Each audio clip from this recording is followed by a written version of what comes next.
Immigration is tightening the ropes, realigning. What can people do to stay competitive? Immigrants are leaving Canada because the machine is kind of realigning itself. And now the question becomes, how do you align with the machine, right? With the government's priorities? Yeah. Today's guest is Max Medic, founder of ImmigrateAI Global, an immigrant entrepreneur who built a platform helping thousands of people understand immigration in simple terms. What's your story, Max? Why did you leave Ukraine in the first place, and how did you end up to New Zealand, America, and then to Canada? My green card that I had won when I was in high school in the US was refused because... So now you spend a lot of your time to support the immigrant population, but what's your why? I had gone through so many systems and I kept failing, I kept getting refused, and then boom, your dreams fall apart because you just didn't do the paperwork right. So it's not because you are not enough, but just because the paperwork is too complex. In 2023, I found this stat that only 14% of immigrants get access to legal help. I've seen a lot of people save money and go home. There's something like 16% of immigrants who will be able to stay in Canada this year, and the rest will have to leave. So what's interesting is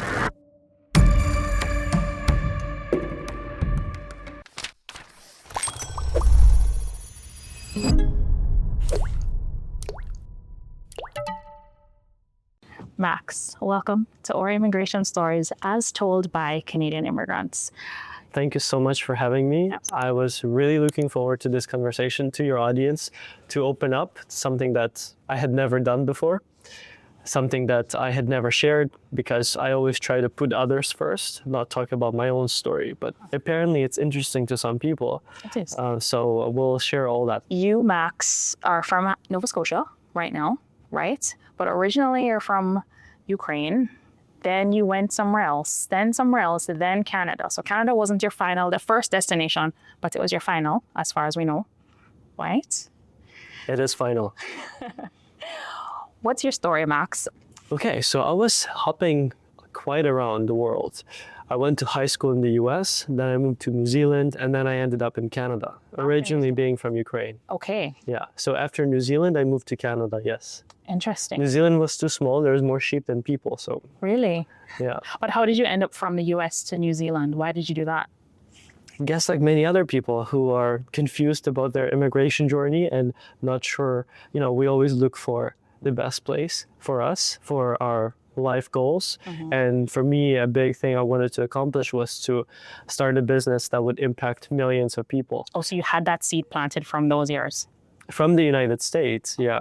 So funny enough, what people don't realize that I slightly shared through my TED Talk was my green card that I had won when I was in high school in the US was refused because I was on an F1 visa, which came with strings attached. I had to stay in my home country, being Ukraine, so I couldn't eventually retain that. So I couldn't go and redeem that golden ticket, and I had to find something else. And at the time, that something else for me was New Zealand. Ah, okay. And then you were in New Zealand, but small pond, more sheep. Than people, yes. And then Canada. A beautiful country, but I think it's amazing for retirement. Like if anyone thinks of, I'm gonna go move somewhere, build something great, and impact millions of people, New Zealand isn't really the trampoline for that. New Zealand is more where you end up after you've done all that stuff. Yeah. So it's that place where it's 5 p.m., you go to the beach with a bottle of wine. I know it's amazing for a lot of people, but I wanted this cold paradise. Clearly. Canada. Right? Jamaica too, eh? Right? Yeah, we both wanted this cold place, right? So then now you're in New Zealand, you're coming to Canada. You came here as an international student? I did, yes. You did? Okay. To Halifax, yeah. Okay. All right, so tell me about that journey. So now you're older, wiser. You're going to college or tertiary education in Halifax at that point. It was one of those decisions that you think you regret at a certain point in life, but then as the timeline continues, you realize in hindsight, maybe it was the right decision. Yeah. So what was going through my brain at the time is, let me move to Halifax because it's cheaper than Toronto. Okay. And you are bound to fail if you reverse engineer from being risk averse. Yeah. If you're afraid of taking risk, if you're afraid of bigger places like, Toronto, Vancouver, just because it's more expensive in the short term, you are risking losing your potential in the long run. So for me, I think when I looked back at that, like maybe 2-3 years in, I thought, oh, there's so many opportunities in Toronto, especially for business, I should have picked that place. But then as you said, gain some experience, you realize that maybe the fact that you move to a smaller place gives you more opportunities to make a difference, to connect with all the institutions present there provincially and federally as well, and make a difference. Okay, so you came as an international student, and what was your immigration journey like? You went through express entry? So I had applied through agency. Okay. Yes, as a Ukrainian, because the war started, right? And that was my immigration journey. Yeah. Interesting. Because, at the time when startup visa was closed or self-employed originally, that was my plan. Then they closed it, or paused it until 2027. I thought, okay, what options do I have left? Right. And that's where, my team advised that I do agency. But, I think for most people, it wouldn't really apply because it's very tricky. You need to show that there's no way you can go back home, right? And being that in Ukraine, there's war. Yeah. Obviously, there's a very small chance for someone to come back and be okay. And one of the strings there is you need to show that you would be otherwise in danger. Yeah. If you go back. Yeah. Okay. Interesting. Oh, well, now I know something new. Yes, you did. And so now you spend a lot of your time. So you have your platform, I Am Canada, Immigrate Global AI, to support the immigrant population. And of course, we're coming from a place of being immigrants, supporting immigrants. But what's your why, Max? Like, why do you do what you do? You go above and beyond to create technologies to help make immigration a little bit easier. Tell me about that.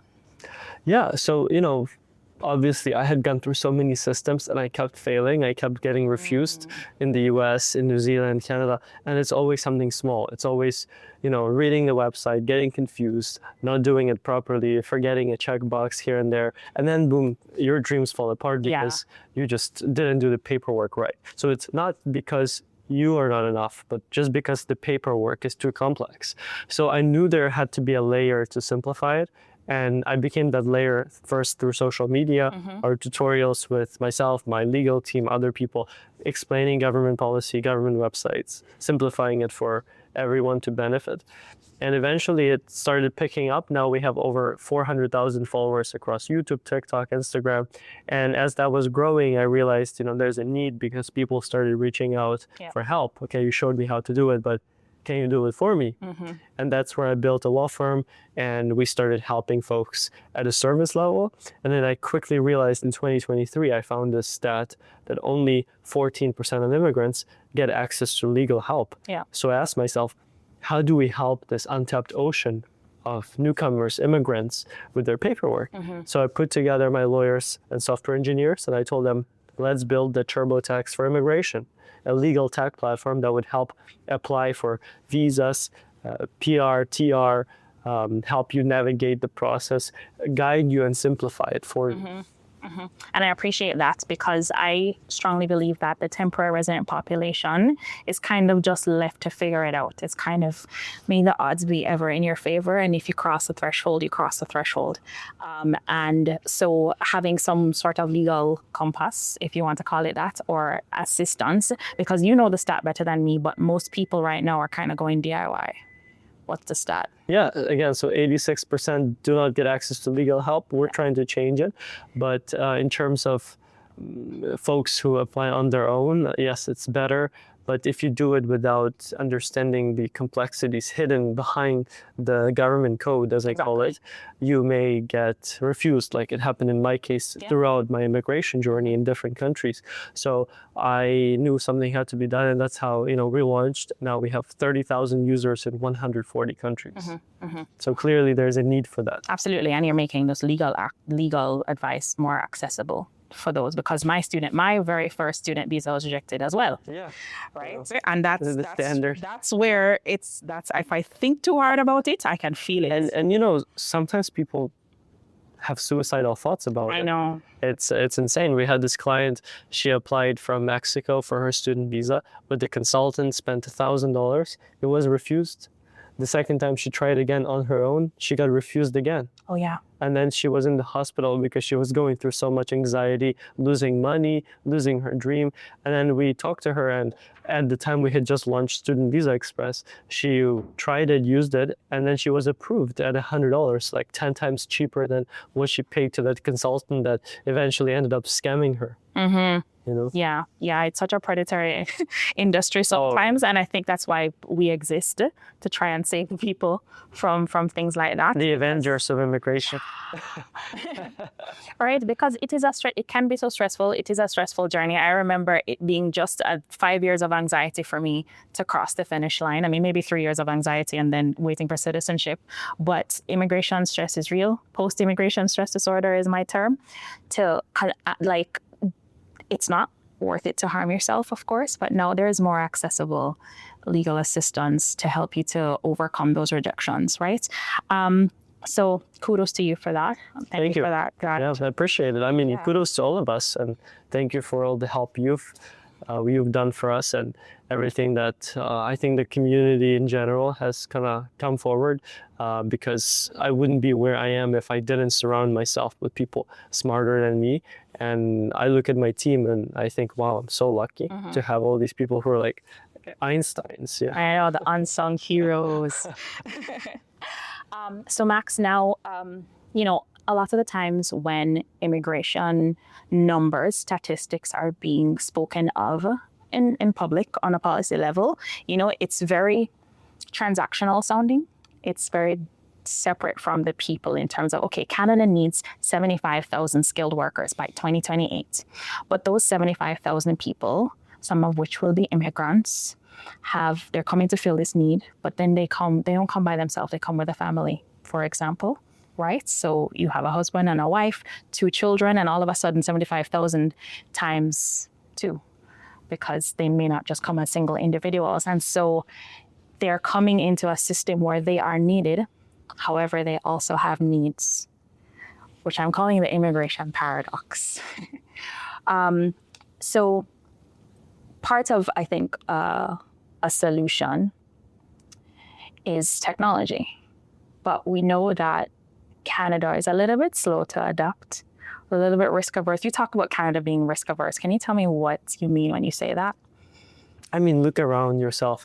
How many friends do you have who are entrepreneurs? Even if it's something small, most of us, like most of my friends, are employed. They're not employers, right? And if you want to grow the economy, what do you need? You need jobs, good paying jobs. Those are created by people who take risks.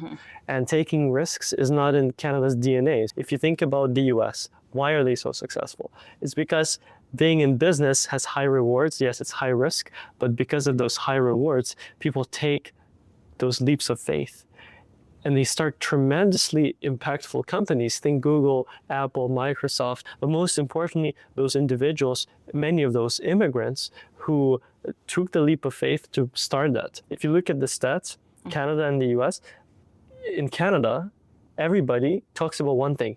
How do I buy a home? I know. Okay, I'm saving up for this down payment. Nobody's thinking about, okay, I'm gonna open a coffee shop. I'm gonna start this app. I'm gonna be a contractor to all of these amazing companies that we have, which have monopolized the market, but they need subcontractors. And because no new blood is coming in relatively, we end up stagnating, our economy. So productivity is dropping, jobs aren't going to be creating themselves, and we cannot rely on the government to create jobs. So like a good example is our company at ImmigrateAI Global. We have 12 employees now, and all of these jobs are playing to a function at the company, technical, marketing, business, finance, whatever, but all of them play a role. And because I took the leap of faith to start it, and now I'm able to create those employment opportunities. So if everyone thought the same, every family that comes would, yeah, maybe it's more pressure on the hospital, but guess what? If the spouse of the main applicant thinks, okay, let me go start some kind of business, maybe that would add to opportunities for Canadians, and those opportunities would then give us more taxes, more funds to put into the social system, to have all the, I just spoke with someone locally here who is involved in the healthcare system and designing the policy for the government. And they look at the healthcare wait times, which are horrible now, and they look at different ways to optimize it, like licensing, dismantling these trade barriers provinces have created where every province requires a different license. You can't really move around. Right. All this complexity can be dismantled. It can be broken down, and if we can, build these ladders for people to use to climb over these barriers, we will create an ecosystem where one supports the other. Yeah. So how do we, or the government, or the country, or something, encourage more people to go into entrepreneurship? Do you think that access to funding? I can tell you from as an entrepreneur and business owner that certain banks make it hard for businesses to access funds.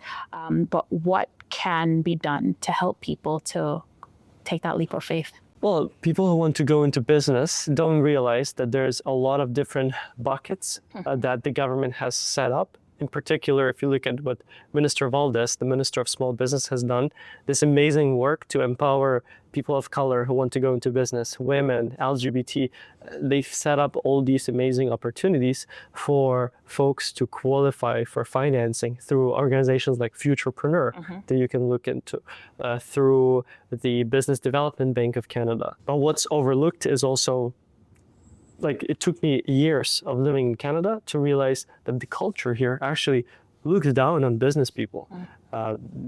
Here, unlike in the United States, so it's not, it's not to say that we can only look at the financial side, but we also have to look at the culture. How do we shift the mindset? And maybe that's education. That's just showing that entrepreneurs are just there to, they're also people, and they want to help others. They take risky bets. They get rewards. Like entrepreneurs are people with families, people like yourself.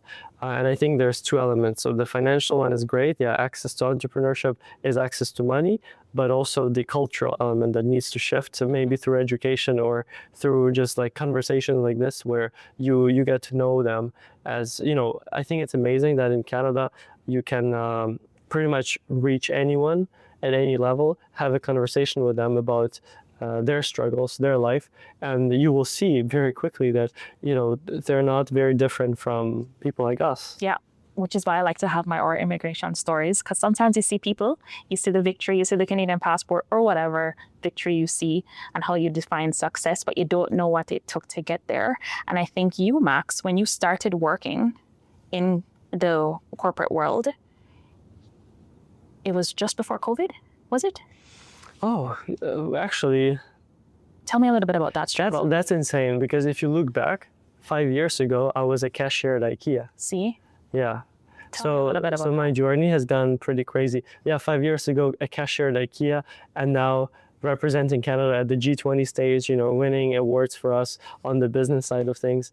I think it's incredible, because when I moved here back in 2019 and went to school, and then the COVID happened, eventually I started my social media platforms to help simplify government policy.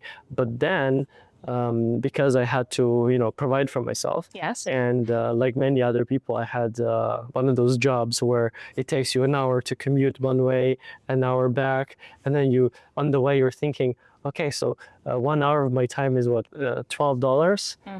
And so how much am I going to spend when I go to the grocery store? Am I going to spend like a week of my time, my work hours? That was my reality back then. So I was actively trying to do something to change it. And that's where I took those, again, risky bets. So back to being an entrepreneur, it's a lot of the a lot of it is taking risks, and for me was putting my money into filming gear, and then putting my money eventually into people hiring, you know, and building something that people wanted. So for me, that was the journey. I think it took time. Again, that was like 5 years ago. Can you believe it? So yeah, so it's not like it happens immediately. And a lot of it is you go through downs until you hit your ups, right? So I think you need perseverance, you need to believe in yourself, but also you need, like you said, access to other people, access to funding, all these things that exist if you are in the ecosystem.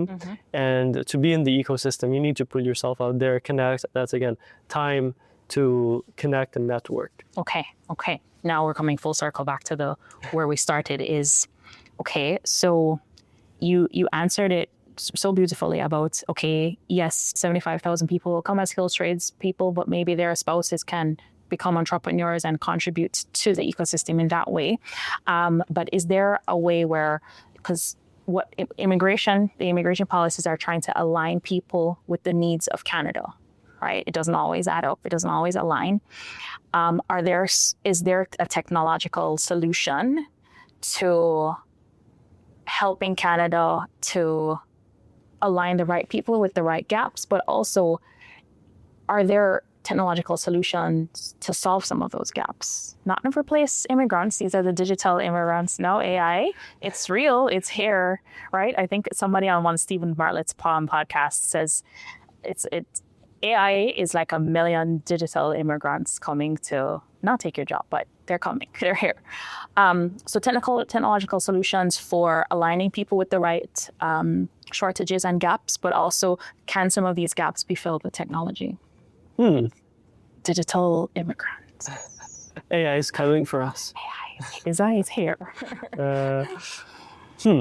Good question. So yeah, if we look at the stats, now it's something like we had a net loss of 290,000 non-permanent residents, so temporary residents. So immigrants are leaving Canada because the machine is kind of realigning itself. Right. And now the question becomes, how do you align with the machine, right? With the government's priorities. Yeah. Imagine having to leave Canada because of the wrong job. I don't want you to imagine this. That's why we built PR Jobs. Here's the thing, after many collaborations with government leaders, I know how difficult it can be to keep up with policy changes, especially if you're new to Canada. So something had to be done. Not all jobs lead to permanent residency, but PR Jobs shows you the ones that do. Make a free account and find jobs that help you stay in Canada. Our algorithm is simple. It compares specific jobs to federal and provincial policy priorities to scan for PR-friendly opportunities. Many international students, post-grad work permit holders, and other skilled immigrants find PR Jobs a game-changing first step to their future in Canada. Being an immigrant myself and having helped many others, I know firsthand that every day on your work permit counts. And the last thing you want is to walk in the wrong direction. That's why our team built this platform. Try it yourself. Join prjobs.ca. So that's partially why we built platforms like PR Jobs, where you go on and then basically technology can point you in the right direction. These are the employers that can lead you to PR because this job aligns with the federal and provincial priorities, the current priorities, all in one place. So that's where I see that technology can play a role of that alignment, basically directing you in the right direction, kind of like a compass. You know, kind of like Google Maps. I used Google Maps to get here. Maybe I made some wrong turns, but eventually I made it to your beautiful office. So I think it's the same with tech that can empower individuals. We recently hosted a roundtable. It's a national series called All Hired. Basically, we go to every major city and we sit down with the government, with industry, with HR experts, AI experts to look at how do we tackle the unemployment problem. And a lot of it is similar to what's happening in immigration. It's about realigning the workforce, the training to what the place needs, the province, the city, the country on a larger scale. And again, it's happening now with technology because technology is able to say, okay, so the government said that they want doctors and nurses, construction people. They also want early childhood educators and CCAs, and then they want another group. And because sometimes, the employer may put it up as something else, but the duties are of that, the technology can kind of like translate that layer so that you as an individual know that, if I apply for this job, I can have a pathway to PR as an immigrant, or if you're a Canadian, what can technology do to, say, direct you in the right way, not ghost postings that are in the hundreds of thousands right now there, but the real employers who are really hiring. Maybe it's because they have commitments with the government, or maybe it's because they have showed some history prior that the employment has happened that they promised, or even connecting people, bringing them from behind the screens into the real world at conferences, at events, at offices like this, so that they can connect and see what could be. Again, employment is just problem solution. Me as an employer, I have this problem I need to fill. Can you offer a solution? Is that solution reliable? That's all that needs to happen for you to get the job. Okay. And can technology fill some of these gaps? In 100%. Again, directing people, pointing them in the right direction, where to but look. not replacing. 100%. And also, like, we just had at our Halifax roundtable, we had the senior advisor to Minister of AI, and we spoke about this a lot, that AI needs to be driven by someone, essentially. It's almost like a car, right? Like, it can get you to your point B faster than walking, but you still need to get behind the wheel. And even if you do self-driving, it's still not 100% there. And we doubt it will ever reach that. Like, all this talk about, iRobot type movie, or I don't know, Terminator. Doomsday. Yeah. It's like, I don't know, like I may have like say I go to a restaurant I love and I have this beautiful pasta, and then in the next hour I spend the whole night in the toilet. Does it mean I'm going to stop eating pasta? No. Exactly. Right? The same with AI. And maybe some have bad experience with it, but it doesn't mean all of it is bad. And honestly, it was the same when the internet was coming. I remember that so specifically, the Y2K bug. The internet is going to come out in 2000. I mean, that's what it was where I was anyway. And the world's going to end after that. Right? It was like a doomsday. It's going to replace all the jobs. And here we still are. Right? And here we still are. So I think it's just a tool. It's just a tool, and it can enhance things so much so. And I think you did a great job with your TED Talk talking about not fearing AI. Thank you. So speaking of, so yes, we can point the people to the gaps, get people there, help technology. You made a video recently, did Canada betray immigrants, right? We need to talk, real talk, sitting outside in the cold, right? Was you? Trying something new? Yes, good for you, right? Good for you. Immigration is, it's tightening the ropes. It's realigning. Like you said, the machine is resetting. And like you, like I, on our platforms, we see people who need the information. We see the comments, the questions, and all that stuff. Right now, since it's getting tighter, the machine is realigning. What can people do to stay competitive, to get one of the seats on the bus? There's more people. There's more people than seats. To stay competitive in immigration sense? Yes, in immigration. They're temporary residents right now, and they're looking to become permanent residents. But there are more people than there are seats on the bus.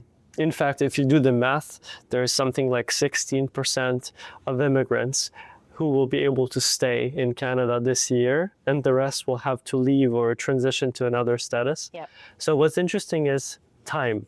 Time is the new currency for immigrants. How do you buy yourself more time? That's good. So there's different opportunities to extend your work permits that some people aren't talking about yet. So we're trying to also bridge that gap with PR jobs. Actually, we're going to do something there where basically there's a ton of exemptions for work permits. Basically, you can apply for a work permit without needing an LMIA, which is way easier, way faster, and it applies to more people than you think. So for example, C51. Do you know about C51? Through your video, but you can tell us all about it. Okay, good. See, so not many people are talking about C51. It's an LMIA-exempt work permit for folks who work at nonprofit organizations.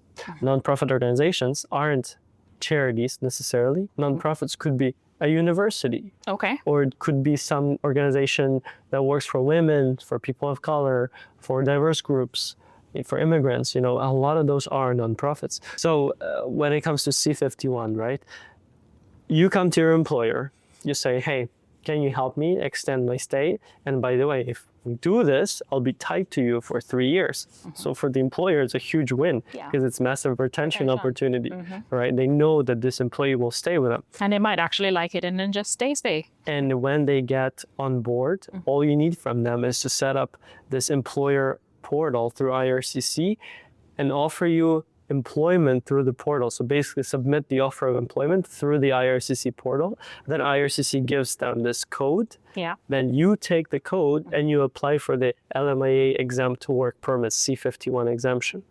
So it's a pretty standard and straightforward process. The only problem is not many people know about it. Not many people have seen how it looks and how the process goes. So we're actually doing a video with my immigration lawyer on the process to explain it step by step for employer and employee, because they're both involved. The employer needs to be on the portal and the employee needs to go through their IRCC account and submit the work permit with the code from the employer.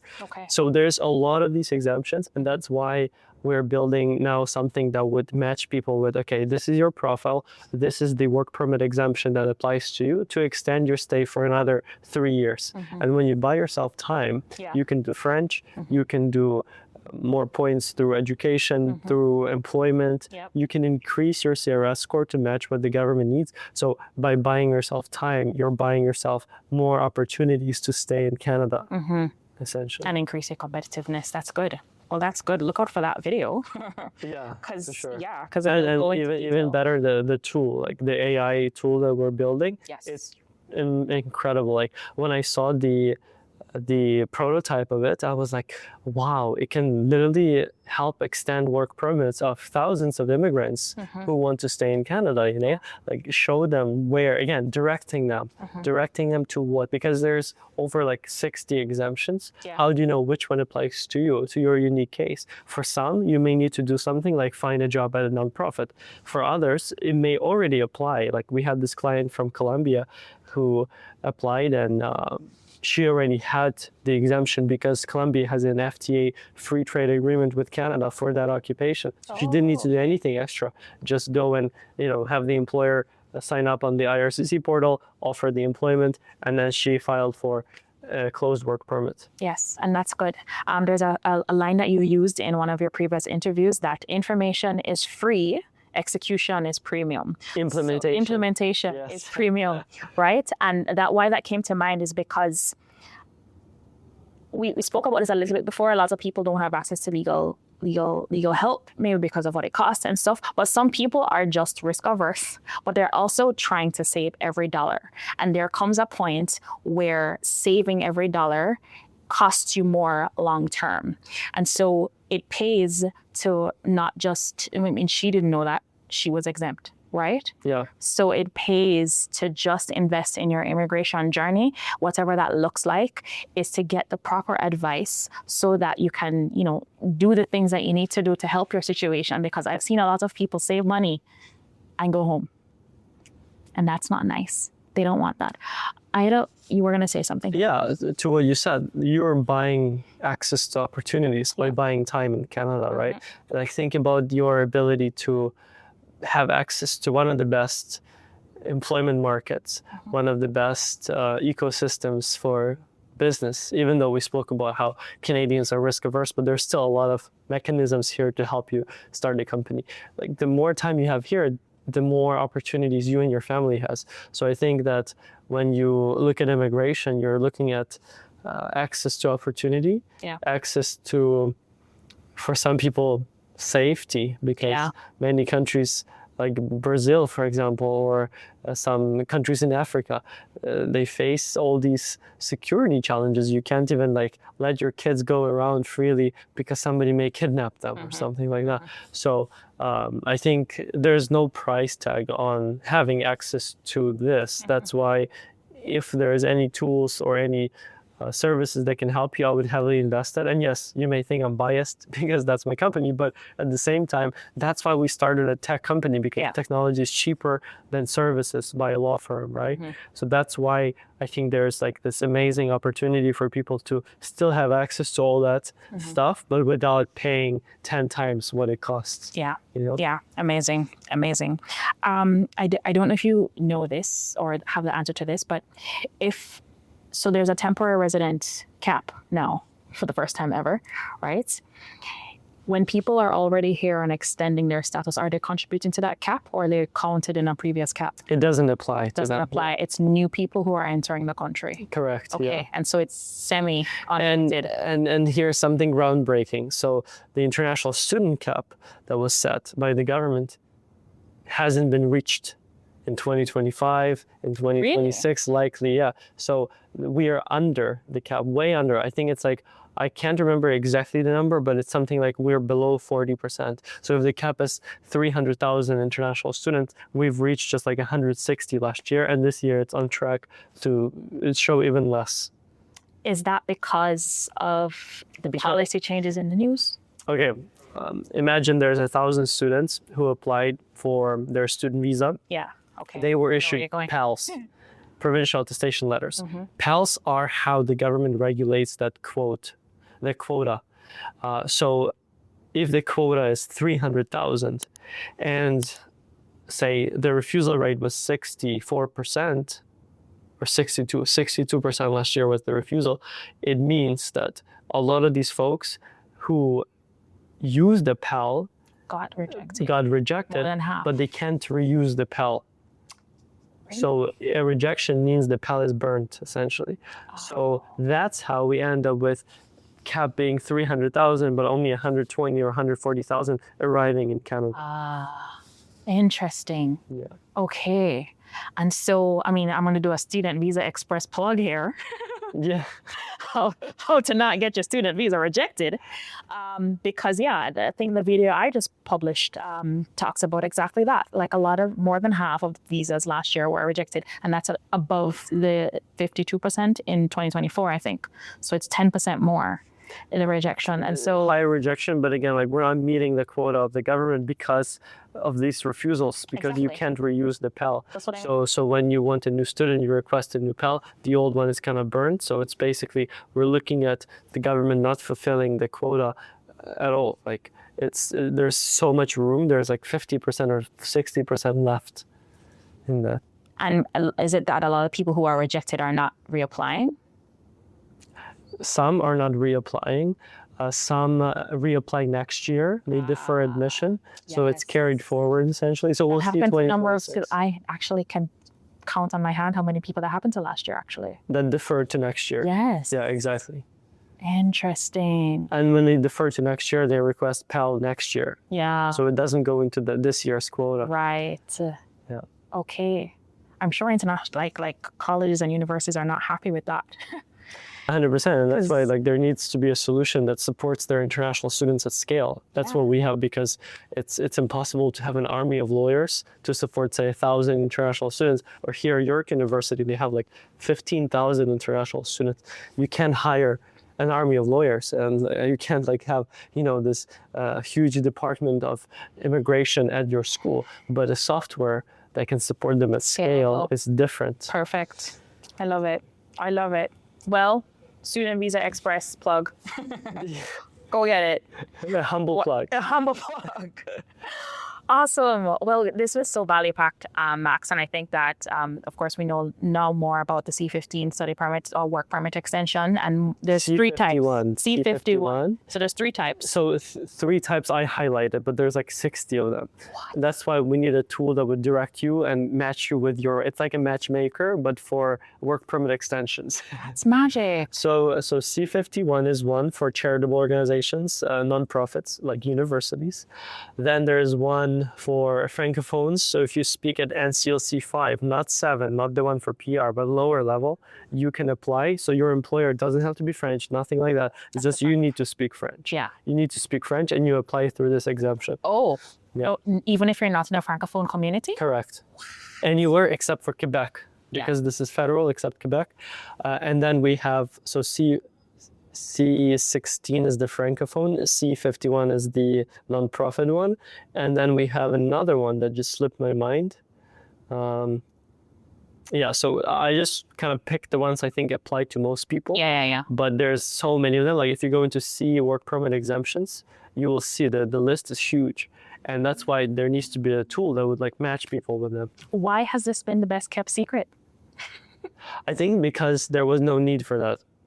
People were just getting PR after their postgrad work permits, but now the PGWP is expiring and you're so far away from PR that you need to start thinking about time. How do I buy myself more time in Canada? Interesting. To get to PR, yeah. Yes, light bulb. If anybody got had a light bulb moment throughout this conversation, can you drop a light bulb in the comment section? Yes. Hello. We love emojis. Ding. That's good, right? Because a lot of people love to hear that, because we know that there's a francophone mobility work permit, but then you think that, okay, you have to be in a francophone community. No. So that's another misconception. Like you don't need to be in the francophone community. Your employer doesn't need to be French. All you do is you speak French at NCLC 5, and that's it. That qualifies you. And again, you need to play ball with employer. They need to be on the IRCC portal, submit the offer through there, give you the code, and then with the code you apply for the work permit. Yeah, and I think that there's probably room for educating employers on what this means, so that they don't. It's not an LMIA, right?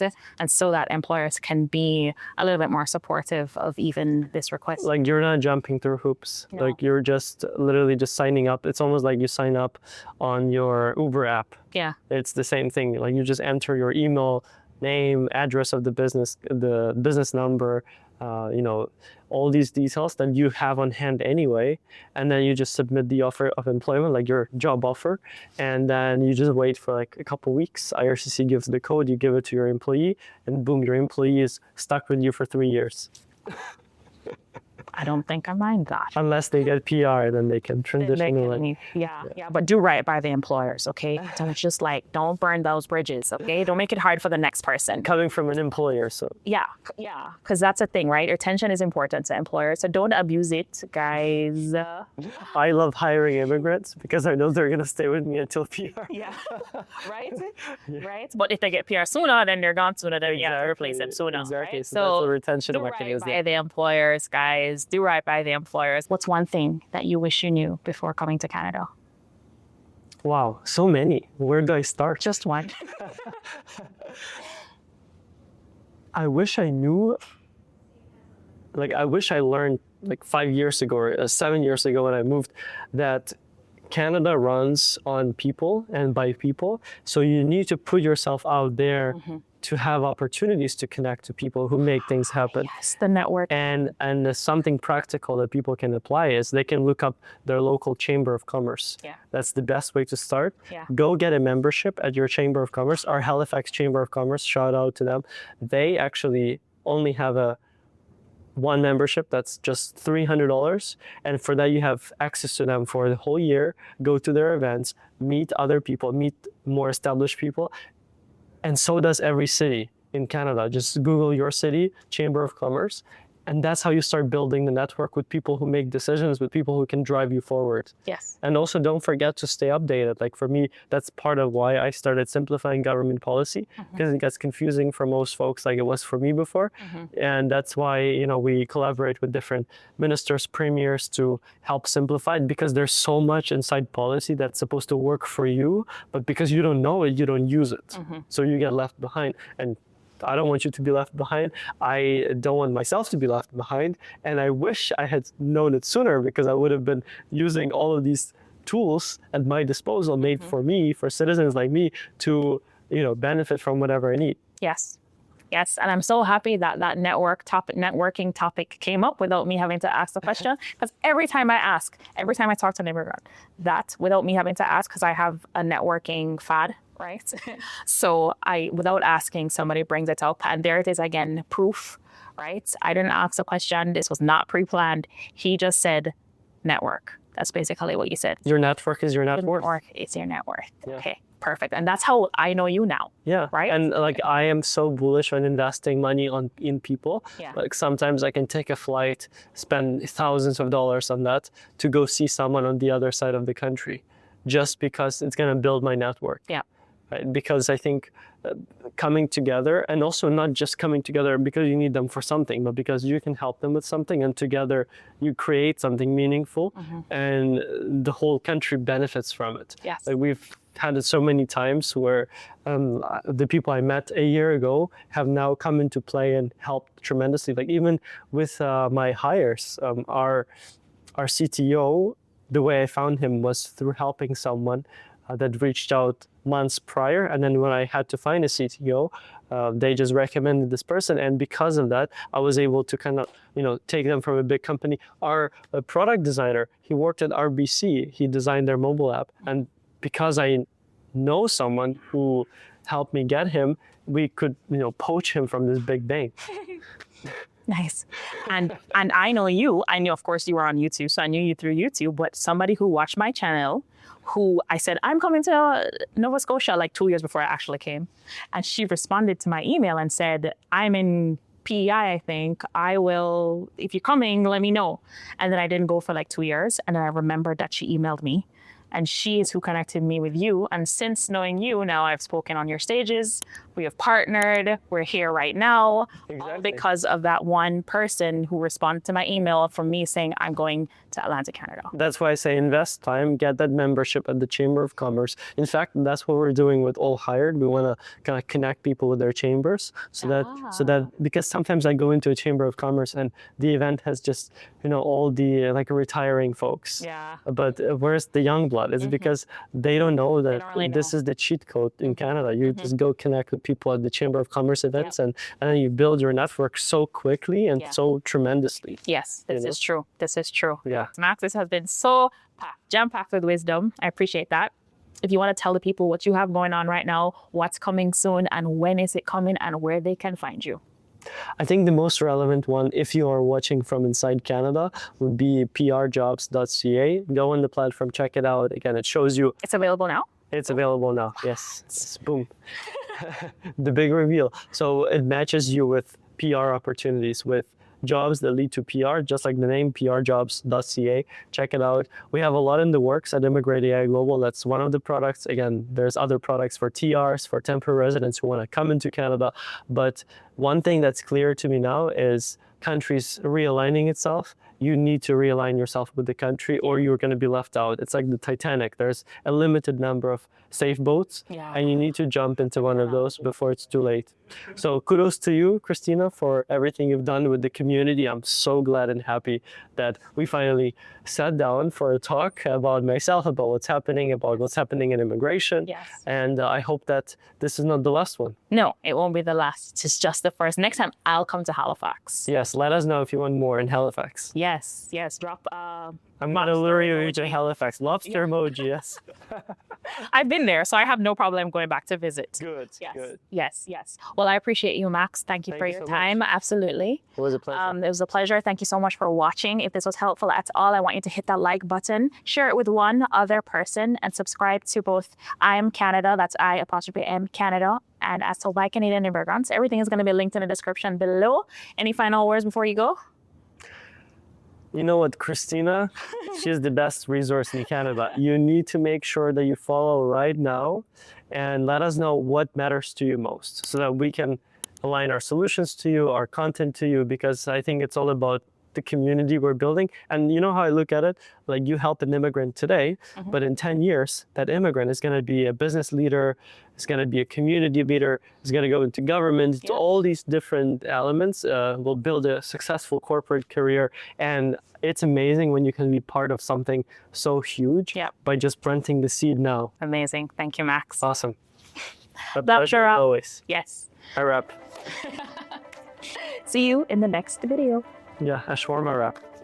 Shawarma wrap.